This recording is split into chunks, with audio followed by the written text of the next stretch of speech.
Nesse momento que eu estou começando a gravar esse vídeo, 1h da tarde, puto da vida, aí eu desconto na comida, já comi 6 pães hoje no café da manhã, revoltado da vida, e deixei para instalar aqui a primeira do dia, fazendo essa resenha com vocês. Né? Uma porque só assim para aceitar certas coisas, família vascaína. Tamo junto, bom domingo de carnaval aí pra vocês, se é possível, você sabe que não é, muito difícil. Ai. Família, eu vou te falar uma coisa, gravar vídeo depois de uma derrota é muito chato, é sempre complicado, né? Você encontrar as coisas pra falar, o que tem que falar, o que você vai debater, mas, então, já é muito ruim, né, gravar vídeo depois de uma derrota. Agora, depois de mais uma derrota pros caras, é pior ainda. É pior ainda, porque é aquilo, né? E você, a gente fica tentando encontrar alguma coisa pra, né, reclamar, pra xingar, achar o culpado, e isso e aquilo, e a gente sai lá do grupo de membros do canal, puto da vida, vascaíno me mandando mensagem no Instagram, vascaíno agora há pouco que eu li um comentário falando que eu estou exagerando no meu vídeo de pós-jogo. Eu falei assim, meu Deus, até fui mal criado com ele, irmão, na resposta lá, desculpa, tá? Eu falei assim, eu tô exagerando em quê? Não xinguei ninguém, não mandei ninguém tomar. Eu só falei que, cara, não dá pra gente ficar exaltando postura, porque isso é o mínimo, tá? A postura do Vasco no primeiro tempo foi bem melhor do que, né, o primeiro jogo. O Vasco perdeu 2-0, mas isso é o mínimo, sabe? Então eu não vou ficar exaltando isso, porque isso sim é se pequenar, entende? Então, caramba, velho, é fácil não, velho. Que vida essa nossa, hein? Que vida essa nossa, porque olha, aí tu vai lá o Ryan, na única jogada do Felipe Coutinho, a gente vai debater muito isso daqui, né, sobre Felipe Coutinho e Payet, a única jogada que o Coutinho faz, um belo passe que ele acha pro Ryan invade, chuta, goleiro defende, e ele chuta de novo, tu adivinha, irmão? Adivinha o que acontece? O cara tira a bola em cima da linha. Aí me vai o Bruno Henrique, dividida, a bola sobra na perna esquerda do cara, um chute todo errado, todo torto, né? Contra qualquer time no mundo, essa bola não entraria. Mas contra o Vasco vai lá na gaveta. Isso é surreal, velho.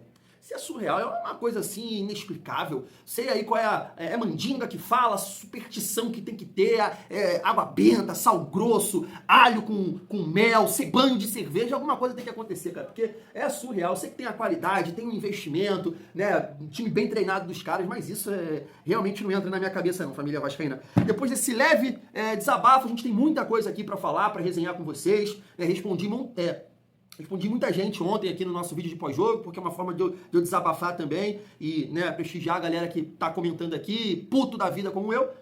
Então a gente vai resenhar aqui sobre o Filipe Luís, que sinceramente eu acho que ele tá com pena do Vasco. Eu tô errado, é uma interpretação errada da minha parte. Ele fala aqui também do Verratti, né, discordando do Verratti em relação ao gol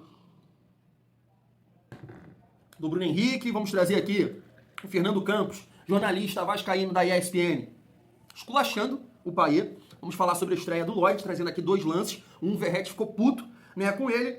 E falar também, né, do Coutinho em relação ao Payet aqui. E claro, do nosso treinador Fábio Carille. E aí eu queria trazer aqui um corte do programa Troca de Passes, né? Tava por lá ontem o Felipe Bastos e também o Alex, 2 ex-jogadores que trabalharam com o Carille, porque não dá nem tempo, né, da gente ficar remoendo, puto, chorando e gritando e berrando, porque a gente tem uma decisão na quarta-feira, dia 5, contra o Nova Iguaçu, então não dá tempo não, né? A gente tem que ganhar, passar de fase, que é até mais importante, né, do que chegar na final do Carioca. Antes, família, dá aquela força pro nosso trabalho, se inscreve, deixa o like e ativa o sininho, para não perder os próximos vídeos. Família, seguindo aqui a nossa resenha, eu quero destacar essa declaração aqui do Filipe Luís, né? Ele falando, respondendo o Verratti puto da vida com a arbitragem, que eu prefiro nem comentar, sabe? Não vou comentar porque acho sim que o jogador deveria ser expulso, e aí não expulsou. Depois o Verratti dá uma chegada, eu acho que muito, né, revoltado que o cara não foi expulso. Mas eu acho o seguinte, erro de arbitragem contra o Vasco, contra eles, isso é de longa data. Mas o Vasco, primeiro, isso é uma visão minha, tá? Uma visão minha. Claro que a expulsão do cara ontem, do Wesley, já poderia mudar o jogo e o Vasco sair com um bom resultado. Não tô falando isso. Mas eu acho que primeiro a gente tem que se colocar numa condição de ganhar dos caras. A gente tem que se colocar nessa condição primeiro para depois falar de arbitragem, para depois reclamar de alguma coisa. E entenda, estou falando que poderia mudar o cenário do jogo, né? Era para ser expulso. Depois o Verratti também poderia ser, né? Porque, é o que eu tô dizendo, foi uma entrada muito mais naquele ele recebeu e quis descontar ali. Mas primeiro a gente tem que se colocar numa condição de ganhar dos caras. Eu acho que o primeiro ponto é isso, porque a gente está muito distante, na minha opinião, disso, por mais que o primeiro tempo do Vasco foi bom, foi bom. E aí ele falou, tá aí, ó, sorte? Não é sorte. O Bruno trabalha muito, pessoal. Muito mesmo. Não é por acaso. Mas ninguém tá falando disso, cara. O Bruno Henrique realmente, cara, é enjoado jogar contra ele. E por isso que eu destaco aqui a atuação do João Vitor, do Lucas Freitas. Foram muito bem. Você que teve esse erro na dividida do Freitas, será que ele não deveria esperar a movimentação do Bruno Henrique, quis logo antecipar ali, aí acabou travando e perdendo essa dividida? O João Vitor errou naquele lance, poderia também ter saído o gol do Luiz Araújo, mas cara, uma excelente partida se você colocar na mesa o volume do adversário. João Vitor ganhou várias divididas no 1 contra 1 do próprio Bruno Henrique, do Luiz Araújo, do Plata, jogadores assim, no mano a mano, rápido, e ele ganhando na velocidade. Foi muito bem ontem o João Vitor, na minha opinião, e da mesma forma o Lucas Freitas. Meu pai estava até falando sobre isso lá no grupo de membros e eu concordo muito. Claro que a gente, vamos ver a sequência da temporada, como ele vai se comportar. Mas se de fato continuar jogando da forma que vem jogando, com essa personalidade, foi um acerto e um grande acerto da diretoria do Vasco, porque conseguiu esse atleta no 0800.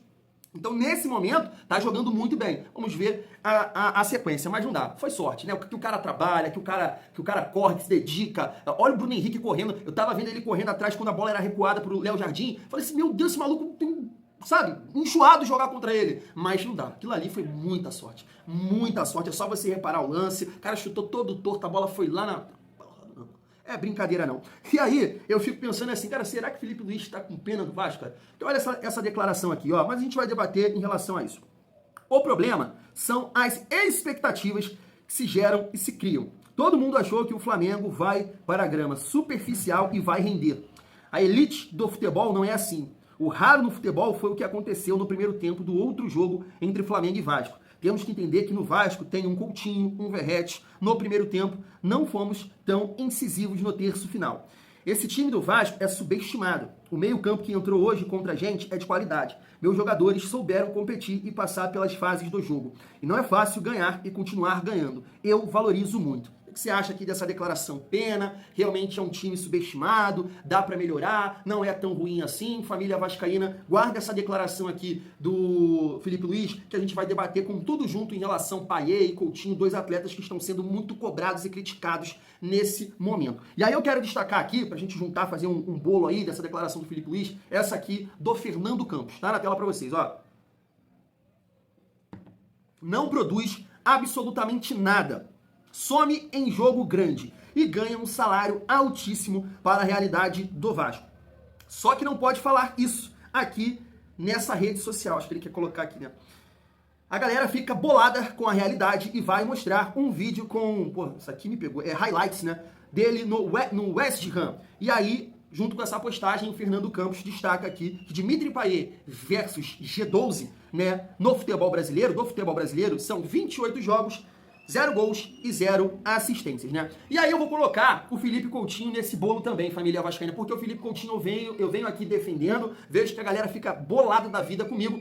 E o Payet é um cara que realmente, eu tenho uma defesa que era para encerrar o contrato em dezembro, mas me parece que ele resolveu ficar, cumprir o seu contrato, e depois a gente até debateu aqui, né, idealizando, imaginando que ele poderia render mais com os reforços, né, que poderiam chegar no Vasco, principalmente para o comando de ataque. Aí eu falava, poxa, de repente o cara vai render, vai contribuir, aí vai sair em maio. Não, vamos ver, reduzindo o salário, vale a pena, né, renovar, e que não é o caso. Aí ficou muito claro pela entrevista do Pedrinho que não vai renovar com o Payet. Vai ser no dia a dia, e performando desse jeito, não tem a menor condição de você renovar com um jogador que ganha 1,5 milhão e tem mais outros detalhes, né, que é de 3 em 3 meses, sei lá, tem que pagar viagem de primeira classe de mulher, de filhos, mas quando acontece isso ele até joga bola, mas não dá, os caras, né, a família dele tá lá na França. Mas assim, família Vascaína, um debate muito bom, que nesse momento é muito fácil. Tá? É muito fácil cobrar Payet e Coutinho, porque você vê outros jogadores do time rival, né? Como eu vi alguns exemplos. Tá aí o Bruno Henrique decidiu. O Cebolinha decidiu lá. E Payet e Coutinho decide um jogo. Isso é uma realidade, isso é uma verdade. Eu tenho que concordar com todo mundo que fala isso. Mas a gente precisa analisar também o contexto. E aí eu quero colocar duas situações em relação a Payet e Coutinho. Por exemplo, fala aí agora, coloca aí nos comentários um camisa 10.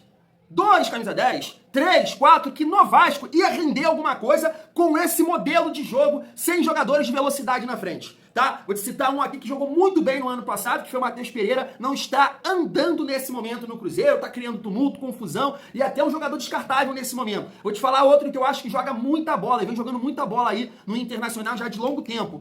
Alan Patrick, nesse Vasco não faria nada, porque o Alan Patrick é um maestro, é o cara que controla, tem dinâmica, mas precisa desses jogadores. Aí ele conta com um Borré que tem mais movimentação que o Verratti, ou o Ener Valencia, na beirada de campo também é o Wanderson, são jogadores, né, como o Wesley jogou muito bem no ano passado e vai encaixando e vai aparecendo os espaços. Irmão, então assim, se você colocar qualquer camisa 10 hoje, bota o Arrascaeta no Vasco, a coisa não vai andar, não vai fluir. Olha o Felipe Coutinho ontem, cara. Pô, o Felipe Coutinho tem condição física de ficar correndo atrás do time adversário, é claro que ele não vai pegar na bola, entendeu? Tanto o Verratti também, não é... O desenho de jogo ontem não é jogo pro Coutinho, não é jogo pro Verratti e também não é pro Payet. A realidade é essa, quando você encara um time mais qualificado que vai ficar mais com a bola, os três não têm essa condição física para ficar correndo atrás e quando o Vasco, sei lá, dá um chutão ou um lançamento, ganhar a velocidade de alguém. Então a gente tem que analisar todo o contexto. Aí vem a outra situação que eu quero colocar. Então, Thiago, calma aí. Então, o Vasco tem condição, irmão, poxa, o contexto não ajuda. Então o Vasco tem condição de pagar 1,5 milhão pro Coutinho e 1,5 milhão pro Verratti? Vou concordar com você, não tem. Porque você não tem condição de pagar isso para dois jogadores que não auxiliam ao time performar. Eles não ajudam a melhorar o time. O que eu tô querendo dizer aqui, sempre que eu falo do Felipe Coutinho, é que outros jogadores para ajudar. Mas ele, sozinho, ele deveria melhorar pouca coisa. Eu sei que o Mandurinha não faz verão, mas sabe, chamar um pouco mais da responsabilidade não é o caso. Quando a gente fala do principal jogador do Vasco, não é o Felipe Coutinho. A gente cita o PH, a gente cita o Verratti e não cita o Felipe Coutinho. Então, de fato, o Vasco não tem condição nesse momento de pagar 1,5 milhão para Coutinho e para Payet. Agora, tá pagando. Nesse momento tá pagando. Coutinho tem contrato até junho, me parece. Então, nesse sentido, é trazer as peças para auxiliar. E nesse momento não tem.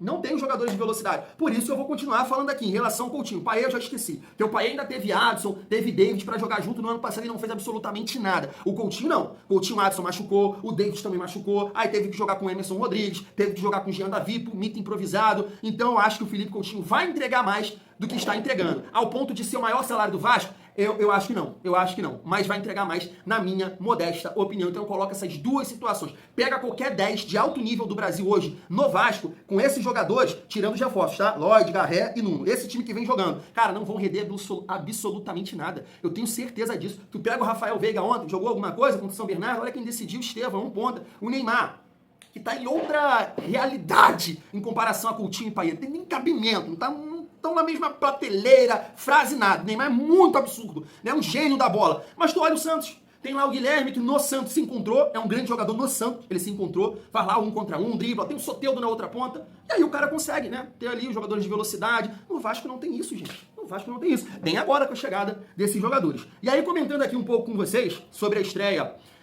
do Lloyd Augusto, pouca coisa, né? Pra gente destacar, mas o pouco que ele mostrou, a gente espera que possa ajudar, né? Mostrou ali 1 contra 1, habilidade, e pedala pra cá, pedala pra lá. Tem esse lance aqui que eu queria mostrar pra vocês, que pelo amor de Deus, hein, PH? Né? É exatamente isso que a gente pede, que a gente sente falta no Vasco hoje. Ele vem trazendo a bola pelo meio, né? Toca no PH e faz o facão. A ultrapassagem, isso não tem no Vasco. E o Lloyd deu essa possibilidade. O PH me pega a bola, em vez de, né, o passe mais fácil aqui, né, na direita, vai virar a bola e vira a bola para um torcedor. Ele erra o pitão. Porra, brincadeira, né, o PH. E aí teve um outro lance também, família vascaína, que realmente é aquela questão de, né, de controlar o ego, o comportamento do Lloyd, né, me parece que o Verratti não gostou muito, que eu acho que o Vasco já estava perdendo a partida, e aí ele faz ali, né, pedala e faz um cruzamento de letra. Claramente o Verratti não gostou nada. Então a gente tem que ver esse comportamento aí do Lloyd, porque fazer isso, porra, o time perdendo não tem cabimento. Tenta a jogada mais fácil, ou vai, encara a marcação, tenta chegar na área do que um cruzamento de letra, né, a família vascaína. Mas gostei. Eu acho que é um cara que pode ajudar e eu espero que ele já possa ser titular, né, contra o Nova Iguaçu. Em relação ao Garré, não dá pra falar tanto, né, pegou pouco na bola, e o Nuno, de fato, eu não entendi ele não entrar no jogo, porque de todos os jogadores, eu tava apostando nele, né, pra começar jogando ou até entrar no decorrer do jogo, e ele foi o único que não estreou ontem. E aí a gente chega aqui na reta final do nosso vídeo para falar sobre Fábio Carille. E aí eu gostaria de trazer aqui o Alex e o Felipe Bastos, que estavam ontem no troca de passes, e analisar essa coletiva aí do Carille. Se liga só. Os treinadores do Carille estavam meio econômico nas palavras, né? dando umas respostas assim meio curtas. Ele geralmente é assim, Barreto. Assim, quando perde, viveu alguns anos com o Carille, né?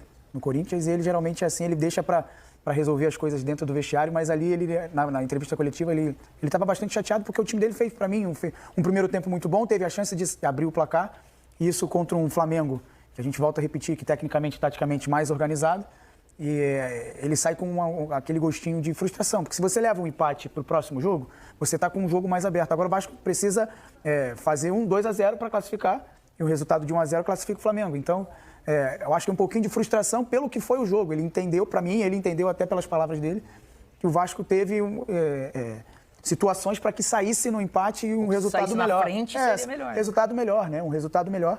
Mas tem todas as questões. Agora, no meio de semana, tem Nova Iguaçu. Ele precisa resgatar alguns jogadores, tanto o Tietê quanto o Paulinho, que são jogadores importantes. Também ambientar esses jogadores que estão chegando, para que o Vasco tenha mais opções para que no final de semana que vem seja um clássico tão brigado quanto foi dentro de campo, sem essas... para mim tem algumas expulsões ali, também concordo que tanto a do Wesley quanto a do Verratti, para mim, são expulsões, mas que seja um jogo competitivo, intenso e leal dentro de campo e que classifique a melhor equipe. E teve uma pergunta interessante para ele, né, sobre os caras que chegaram. É muito difícil, né, Barreto? O cara chega de fora do país. Semana que vem já dá? Não, já. Aí já pode tá mais ser. ambientado. Até por Semana causa de você corre um risco, um pouco pode correr um risco. Vai ter um jogo no meio de semana. A gente De não tem uma noção física dos caras, como eles estão. Os caras não conhecem nada do futebol, a princípio. Então, isso tudo deve ter pesado nessa decisão, além deles chegarem novos. Né? Era a opção que ele, estrategicamente, ele pensou realmente para o segundo tempo. Então, foi até onde deu para ir. Ai, família, que sauna isso aqui. Ô, queimado, de maçarico ligado. Família, para destacar essa declaração que o Alex comentou aí sobre os reforços, tá aqui, ó. Por que não? Começou com os reforços. Lloyd, Garré e Nuno como titulares. Ele respondeu o seguinte: essa pergunta é a mais fácil do mundo para responder. Vem pontas de um clima frio, dificuldade durante a semana, se coloca para iniciar, não sei, nem se termina o primeiro tempo. São bons jogadores, mas vão ter que passar por uma adaptação. Então, foi outro profissional que foi muito questionado ontem, né? A galera lá do grupo de membros. Eu vi muita gente também nos comentários do nosso pós-jogo ontem criticar o Carille, falar que ele é medroso, que ele demorou a mexer, que ele mexeu mal. E assim, família, eu acho que é interessante, muito interessante nesse sentido, porque eu sou um torcedor aqui, né, que tem um canal, e que passei por isso no ano passado, defendendo muito o Rafael Paiva. E eu poderia chegar aqui agora, né, já que passei por isso, e a galera ficava falando que eu, passando pano, não sei o que, e aí, cadê o Mr. Paiva? Né, tinha esse embate aqui, que faz parte, uma questão de opinião, então eu poderia chegar aqui agora e seria muito fácil pra mim meter o pau no Carille, né, depois de mais uma derrota, depois de um segundo tempo pavoroso, depois de um segundo tempo que eu entendo sim que ele demorou muito pra mexer, mas eu não posso fazer isso, tá? Eu não posso fazer isso, porque senão eu acho que o torcedor do Vasco, ele vai cometer o mesmo erro sempre. Porque isso aconteceu com o Paiva no ano passado, ele não mexe, ele não tem outro esquema, e não sei o quê. O Carille, ele tá testando, ele tá tendo variações. Por exemplo, eu não achei que ele entraria ontem com 3 volantes. Pensei que ele ia entrar da maneira que jogou contra o União Rondonópolis e Botafogo, com 3 atacantes. Fez uma variação, né, com 3 volantes, que no primeiro tempo, com toda a dificuldade do mundo, o Vasco se comportou bem, finalizou mais e teve uma grande chance com o Ryan. Foi uma grande partida, na minha opinião, do Jair, né, saindo ali da zona de conforto dele, sendo um cara de morder, de pegar, de marcar, de correr muito mais, de ficar com a bola. Eu achei muito bem o Jair, e o Hugo Moura, né, ficou um pouco mais perdido porque ele saiu da dele, de primeiro volante. Eu acho que, como o Hugo Moura tem mais velocidade, o Carille deixou ele solto para fazer essa marcação-pressão, que o Tietê fez contra o Botafogo. E o Matheus Carvalho da mesma forma, auxiliando na marcação do Wesley, o Matheus Carvalho, e o Hugo Moura também tentando pressionar alguns momentos, já que o Varela não subia muito, né, pelo lado esquerdo. E isso também eu acho que é um ponto que ajudou o Vasco a ter um grande primeiro tempo ali, não ter esse lateral esquerdo de origem, para também dar profundidade para o adversário. Então foi uma variação. E aí no segundo tempo, com os ajustes do Felipe Luiz, Flamengo vem, né, avassalador, pressionando o Vasco, bola na trave, o Vasco errando muito. As chances que o Flamengo teve foram, né, pressão do Flamengo, erros do Vasco, quase que saiu, né, ali alguns gols ali, o gol do Luiz Araújo na trave, o outro que ele chutou pra fora. E aí o Carille demorou muito a mexer. Só que tem todo esse contexto pra gente analisar, família. As peças no banco, os jogadores que poderiam mudar a cara do jogo, tem tudo isso aqui. Tudo isso, essa questão do clima, de adaptação, Garré e Nuno, 2 treinos, Lloyd mais um treino. Então, como eu defendia o Paiva no ano passado, entendendo que o elenco do Vasco era muito difícil de organizar, era muito difícil de mexer. Hoje eu acho a mesma coisa, é a mesma coisa. Agora, com o Lloyd condicionado, adaptado, Garré e o Nuno, e se o Palácios também chegar, cara, eu entendo que o Carille, ele vai ter muito mais opções que o Paiva tinha no ano passado. Vai ficar um elenco, tô falando que é um elenco maravilhoso, mas um elenco mais equilibrado no sentido de você tentar aplicar o que o futebol no mundo faz, né? Que é você limitado, fechadinho, nos contra-ataques. Vai jogar dentro de casa, vamos marcar lá a pressão, porque a gente tem o Log, a gente tem um aqui que corre bem também. É isso. Então é um time muito mais equilibrado em comparação ao que se pratica no mundo que o Paiva tinha. Aí sim eu passo a cobrar o Carille. Nesse momento, cara, a gente fica no achismo. E se deveria fazer isso? Cara, por exemplo, eu tenho um amigo de Santa Catarina, meu amigo Júlio César, mandar um abraço pra ele, que me mandou uma mensagem agora há pouco. Eu não teria entrado com o Garré e com o Lloyd. Eles estavam fora de ritmo, de sintonia. Já lá no grupo de membros, a galera já tava pedindo. Não, tem que entrar, tem que... Sabe? Então, vai ficar no si, teria que fazer isso? Eu não acho. Acho que ele demorou? Acho. Mas se ele fizesse qualquer outra mudança, o Vasco conseguiria a vitória? Não, fica no si, sabe? Vamos deixar os jogadores se adaptarem, entrarem no ritmo de jogo, conhecer o elenco, o entrosamento, para depois a gente fazer esse tipo de cobrança. Eu já vi gente até falar, acabou o Carioca, manda embora. Tá bom, vai trazer qual treinador, gente? Qual treinador que você acha que, nesse momento, faria diferente? Sabe? Faria alguma coisa surreal? Não dá. Tem que ter peças. É as peças dos sonhos? Não, mas hoje tem opções. E aí a gente vai ver como é que o Carille vai preparar esse time, trabalhar esse time. E aí você pode ter certeza que eu vou passar a cobrar muito ele aqui. Fui, tamo junto.